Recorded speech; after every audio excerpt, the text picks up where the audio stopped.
Алмас Құшбекович, мен уктуңуз бүт бардыгынын немеси ылкык болгон эле ушунчалык көп акчаларды алып атабыз, кайсы эффективдүү болобу же жокпу, жыйынтыгы болобу жокпу деген суроого жооп ала албай атабыз да. Вообще эле. Өткөндө сиз жол элеңиз 500 миллион доллар жөнүндө Кореянын немеси жөнүндө сүйлөштүк. Анда деле эч кандай жооп ала. Ал жерден направление, бир үч направлениени айтты. Аны ким чечти десе, тоже никто не знает. Азыр мына 222 миллионду ким эме кылдыса, 3-4 кишини айтты, ушул кишилер барып, Азия өнүгүү банкы менен сүйлөшүп чечип койдук дейт, ушул направление. 8 направление. Вот. Мындай волюнтаристское решение, да? 2-3 киши барып эле чечип коюп атат. Мынча акчаны каяга жумшайсыз? Это же бардыгы элдин мойнуна асылган, эл төлөйт кийин бюджеттен. Вот. Анан кийин жыйынтыгы мына канча карыздарды алдык, жыйынтыгы мындай. Түшүнүксүз да. Өнүгүүгө алып келбеди да ошол. А между прочим, бүгүнкү күндө эгер азыр 700 миллион азыркы биз карап атканда окшо турган болсок, 5 миллиардтан ашып кетип атат. Бүгүнкү күндө 4 миллиард 600 миллиондун жыйынтыгында бүгүнкү күндө так көрбөй атабыз да. Өнүгүүгө алып келбей атат да. Өздөштүрүү бар ошол акчаны өздөштүрүүгө, бирок өнүгүү жок да. Дагы эле өнүгүш керек деп атабыз. Азыр мына 700 миллионду 500 миллионго уже уруксат берди. Буга деле беребиз азыр эч жака никуда мы не денемся, да? Анан эрте еврооблигациялар жөнүндө сөз болуп атат. 1 миллиард 300 миллион долларга еврооблигация. Канча? Канча? 1 миллиард даже 700 миллион, да? Аны тоже непонятно, куда мы будем тратить, да? Ошондой, да? Барды волюнтаристский болот. Алдан волюнтаристское решение. Ну, аны электроэнергияга жумшайбыз. Ну, хорошо. Опять освоение, да? Только освоение. Вот только направление освоения. Көргөзүп атабыз, ал бул кандай жыйынтык алып келет, кандай өнүгүүгө алып келет. Эмнени каягыбыз жыргап кетебиз? Вообще суроого жооп жок да. Анан мына 7 направленияны, мисалы 222 миллион доллар турган болсок, 7 багытты 4 киши барып чечип коюптур. Ошол багыттардын ортосунда байланыш барбы? Кандай байланыш бар ушул 8 багыттын ортосунда? Бири менен бири байланышы барбы ушул 4-8 проекттин? Кандай байланышы бар?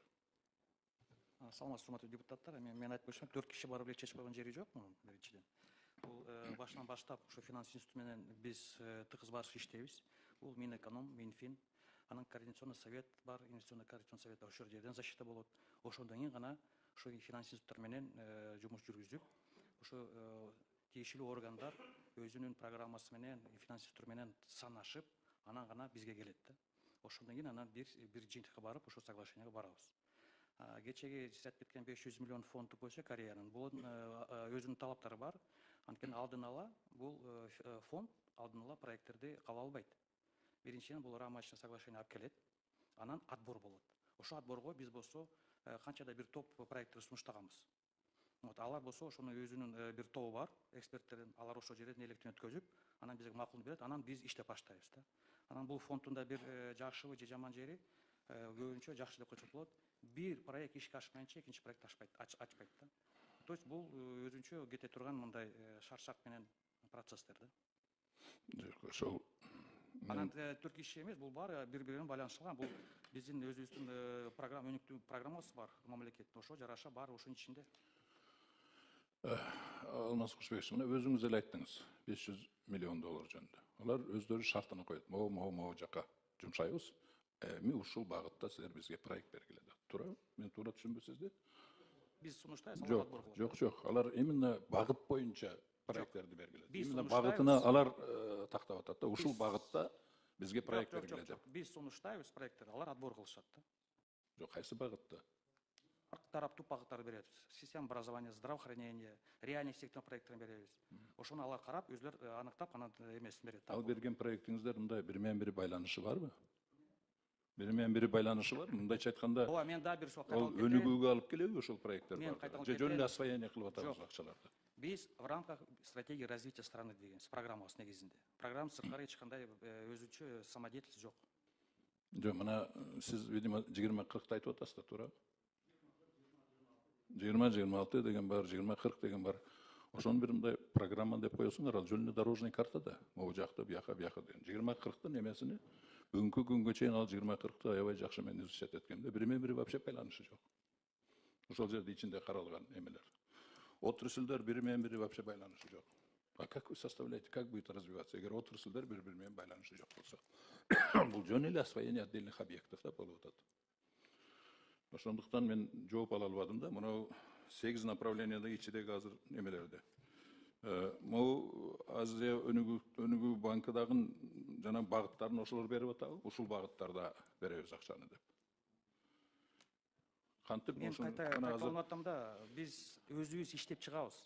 Жана мен айтып кеткен, у нас инвестиционный советибиз бар. Арин защита болот, направление. Минэконом анактап чыгат. Анан гана биз ушу мындай институттар менен иштейбиз. Минэконом эмнени Булар бизге не эметпейт, хорошо. не навязывают. Минэконом эмнени аныктап чыкты, мисалы ушул боюнча. Эмнени аныктап чыкты? Минэконом.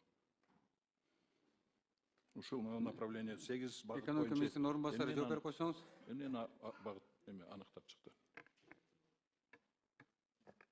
Саламатсыздарбы, Жора Сейитов, экономика министрлиги. Бизде Алмаз Кушбекович айткандай макроэкономикалык инвестициялык кеңеш бар. Ошого экономика министрлиги менен финанс министри чогуу бүт пландарды, ошо инвестициялык пландарды чыгарат. Аяктан бекитилет бүт баары. Ушу бири-бири менен кандайча байланган. Өзүңүз билесиздер, 2026 программада атайын иш-чара планы бар. Ошо иш-чара планы бири-бири менен белгилешкен. Мисалы, ар бир министрлик бизге да келет, башка министрликтер каралат. Эгерде бүгүнкү күнү биринчи этапы, бир иштин биринчи этапы бүтсө, экинчи этабын башташат, үчүнчү этабын башташат. Булар бири-бири менен так с воздуха эчтеке алынбайт.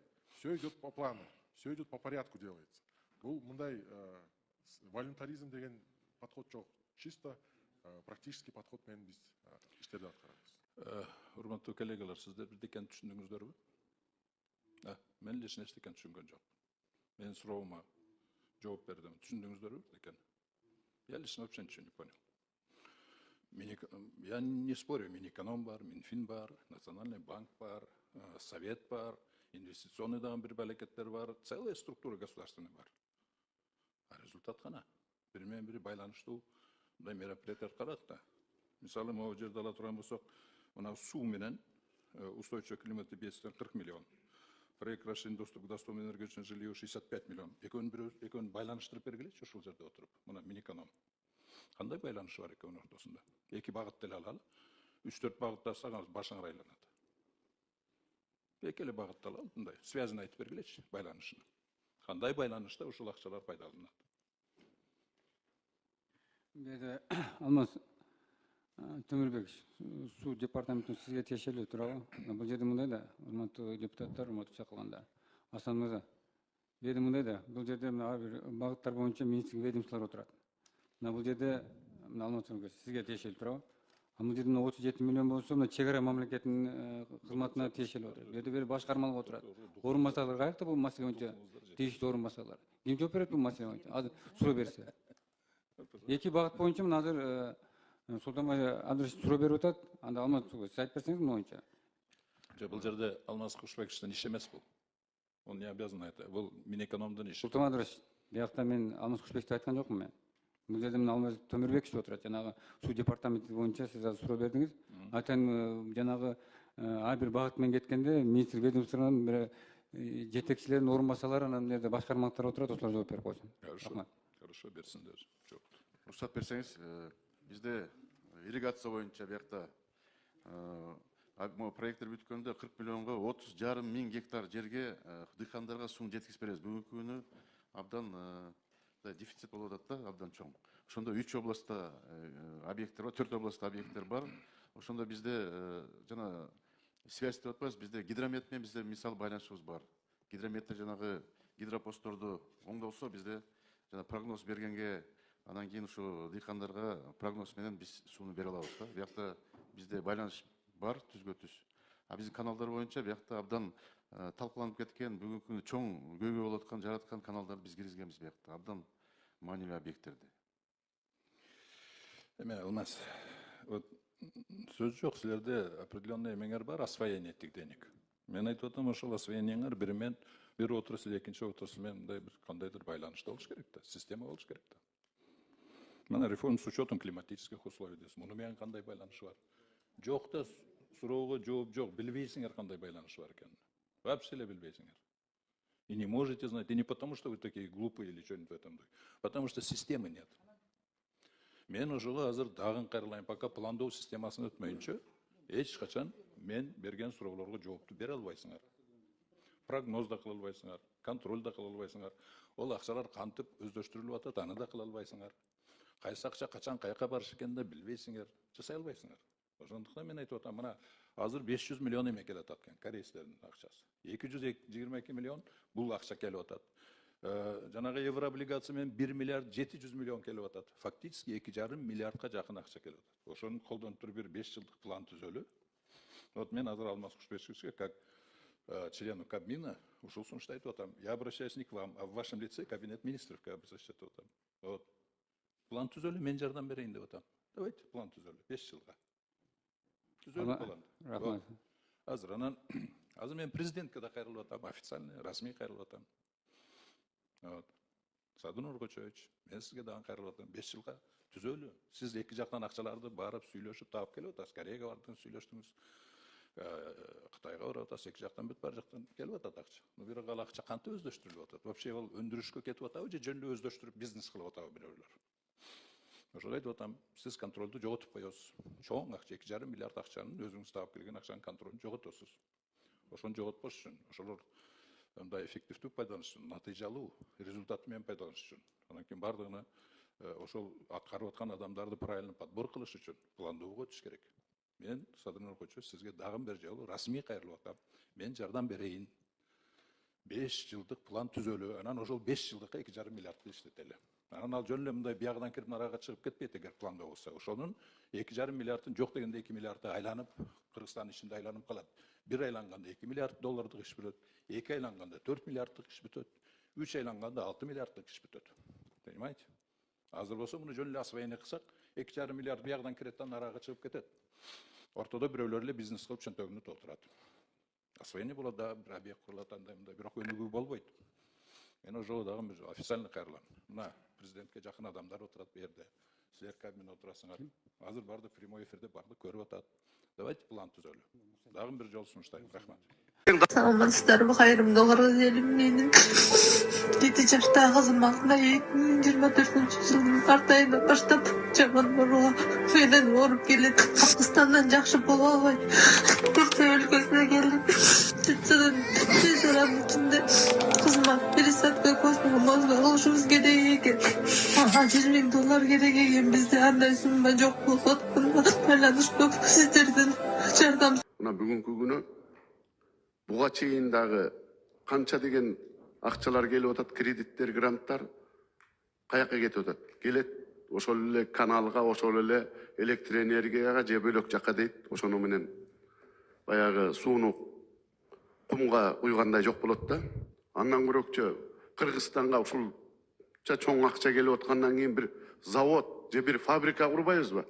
Жаштарыбыз, элдерибиз мигрант болуп, мына өзүңөр көрүп атасыңар, угуп атасыңар, Россияда жүрөт. Ошол полицейскийлер бөлөктөрүнүн баары сабап өзүнүн үйүнө келгенге зар болуп атат да. Андан көрөкчө ушул акчага тиги канал, бул канал деп каналды МЧС жасасын.